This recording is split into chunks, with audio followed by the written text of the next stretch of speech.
Coucou! Tel que promis dans cette vidéo-ci, je vais résumer l'argumentation de John Stuart Mill pour défendre la liberté d'expression. Je ne vous le rappellerai jamais trop. John Stuart Mill était un philosophe utilitariste et on peut reconnaître l'influence de l'utilitarisme quand il fait valoir que peu importe à quel point une opinion est minoritaire, quand bien même un seul individu défendrait une opinion contre tous les autres, censurer une opinion est toujours aussi grave parce que ça cause toujours du tort à autant de gens, c'est-à-dire l'ensemble de la société. On ne nuit pas simplement à ceux qui défendent une opinion en les empêchant de s'exprimer. On nuit à tous. Alors j'aime bien diviser l'argumentation de John Stuart Mill pour défendre la liberté d'expression en deux parties. Il donne un argument d'ordre épistémique et un argument d'ordre politique. Épistémique, ça signifie relatif à la connaissance. Donc, pour le formuler de manière brève, dans un souci de connaissance, la liberté d'expression joue un rôle important. Par ailleurs, il y a aussi un argument d'ordre politique, c'est-à-dire qu'une société bien gérée permet la liberté d'expression à ses membres puisque c'est une condition du bonheur. Si vous voulez plus de développement sur la différence entre le domaine épistémique et le domaine politique, je vous invite à regarder ma série de capsules sur un texte d'Alain Sokal et Jean Bricmont et en particulier la vidéo dont vous pouvez trouver le lien sous celle-ci. Mais revenons-en à John Stuart Mill. Je vais d'abord présenter son argument sur le plan épistémique. En quoi est-ce que la censure nuit à la recherche de connaissances? Alors, supposons que l'opinion que l'on censure soit vraie, alors le tort que ça cause est assez évident. On prive tout le monde d'une occasion d'échanger l'erreur pour la vérité. Supposons, au contraire, que l'opinion que l'on censure soit fausse. Eh bien, le tort causé, nous dit Mill, est pratiquement aussi grand. Il faut bien comprendre que la connaissance, ce n'est pas simplement défendre des conclusions qui s'adonnent à être vraies. La manière dont on arrive aux conclusions, ça compte autant que les conclusions elles-mêmes. Sans m'étendre là-dessus indéfiniment, prenez l'exemple simple des mathématiques. Admettons que dans une suite d'opérations mathématiques, vous fassiez 2 erreurs dans la démarche et que ces 2 erreurs fassent en sorte que vous arriviez au même résultat final que celui auquel vous seriez arrivé avec une démarche correcte. Ce n'est pas parce que le résultat final est le bon que votre démarche n'est pas erronée. Vous vous êtes trompé et si le résultat final est le même que vous auriez obtenu avec une démarche correcte, ça relève plutôt du hasard parce que ça ne repose pas sur la démarche. Je vous renvoie aussi à un argument fréquent pour justifier la confiance dans la méthode scientifique. Pourquoi est-ce qu'on se fie à la méthode scientifique? Parce qu'elle est fiable. Elle permet d'obtenir des conclusions vraies. Bon, vous pouvez me dire que ce sont des conclusions approximativement vrai, partiellement vrai, et vous auriez raison. Mais c'est suffisant pour dire que la science est fiable, surtout qu'elle est autocorrectrice. Si vous voulez plus de développement sur les raisons de faire confiance à la science, encore là, je vous renvoie à ma série de capsules sur Sokal et Bricmont. Mais bref, si une démarche fonctionne à chaque fois, elle est bonne. Si elle fonctionne juste de temps en temps, c'est probablement parce qu'elle n'est pas fiable. Et les occurrences où elle donne des résultats vrais relèvent du hasard. Par exemple, si vous jouez à pile ou face plusieurs fois et que vous avez la bonne réponse à chaque fois, c'est du hasard. Ce n'est pas parce que vous avez une méthode qui vous permet d'arriver à un bon résultat à chaque fois. Alors, qu'est-ce que ce détour en épistémologie vient faire dans un exposé sur la liberté d'expression, vous demandez-vous? Eh bien, je vous explique. Disons que sur un sujet donné, vous ayez raison et que vous discutiez avec un ami qui est en désaccord avec vous. Il vous expose ses arguments. Ça vous donne l'occasion de lui répondre et de montrer en quoi il a tort. En même temps, ça vous donne l'occasion de revenir sur la démarche par laquelle vous êtes arrivé à votre opinion.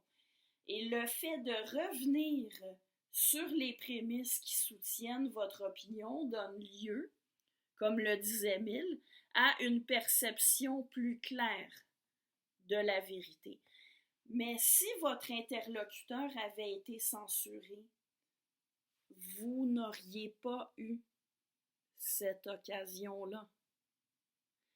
On pourrait résumer ça comme ceci. Confronter les différentes opinions est une étape essentielle de n'importe quelle démarche épistémique. C'est beaucoup en répondant à des objections, à des remises en question, que l'on prend conscience des raisons d'adopter une opinion plutôt qu'une autre. La remise en question, ça permet souvent de se rendre compte qu'on a défendu une opinion sans avoir de raison valable de la défendre. Et même quand on en avait, bien la remise en question permet de s'en souvenir et aussi de partager ces raisons-là avec les autres. Donc, globalement, de façon générale, si on censure des opinions, on élimine des occasions pour la remise en question et de cette façon-là, on nuit à la recherche de connaissances.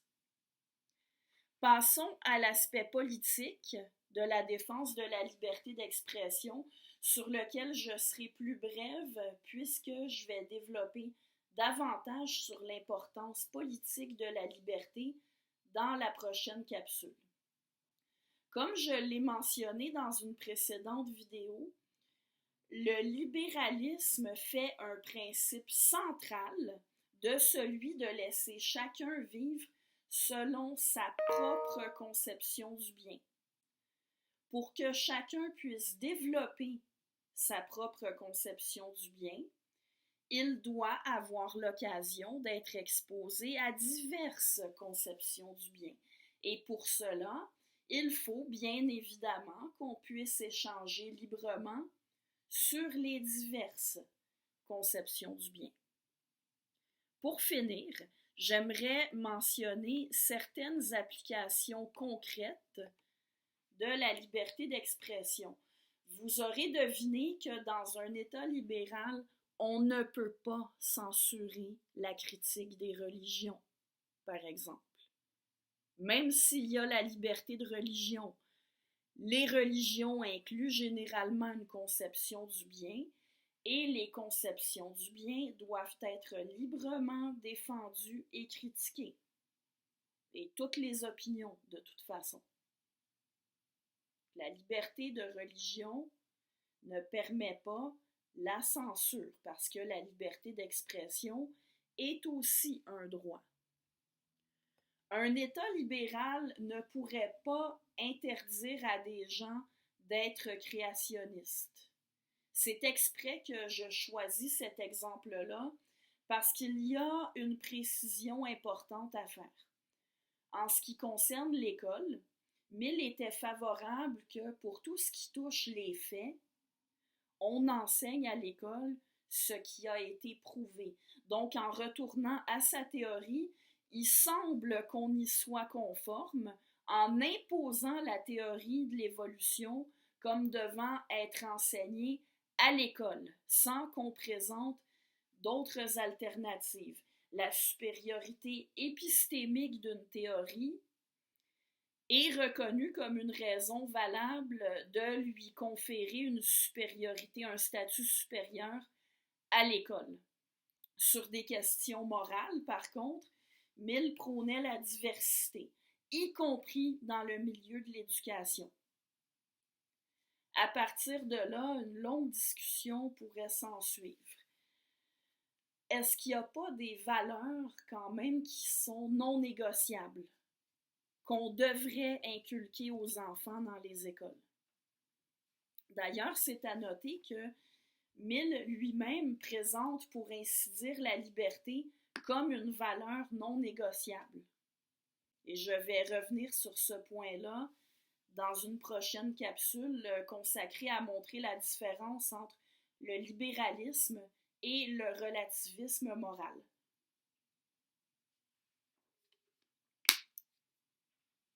La liberté est donc fondamentale, encore une fois, dans le libéralisme. Fondamentale, mais pas illimitée. Souvenez-vous de ce qui doit la limiter selon Mill. Ça s'appelle le principe de non-nuisance. Appliquez ce principe-là et vous allez constater qu'on ne peut pas censurer une opinion simplement parce qu'elle heurte des gens. Heurter quelqu'un n'est pas violer ses droits fondamentaux. Je réitère donc qu'on ne peut pas censurer l'expression des croyances religieuses, ni non plus l'expression de critiques, même virulentes, des religions, même si ça peut déranger des croyants de les entendre. On ne peut pas non plus censurer des propos discriminatoires.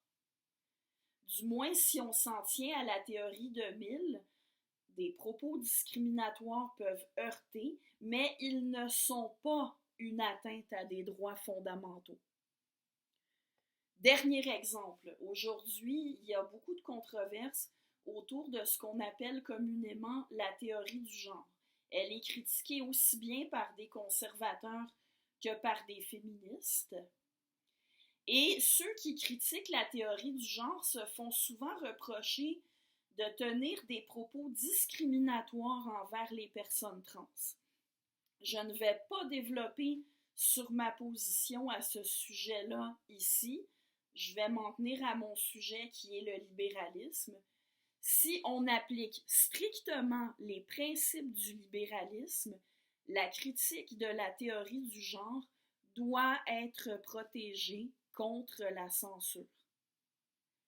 En fait, la liberté, pour conclure, ça passe avant pratiquement n'importe quelle valeur, selon le libéralisme. Qu'est-ce que vous en pensez, vous? Est-ce que la liberté est plus importante que tout? Ou est-ce qu'il existe d'autres valeurs au moins aussi importantes? Je vous laisse y réfléchir.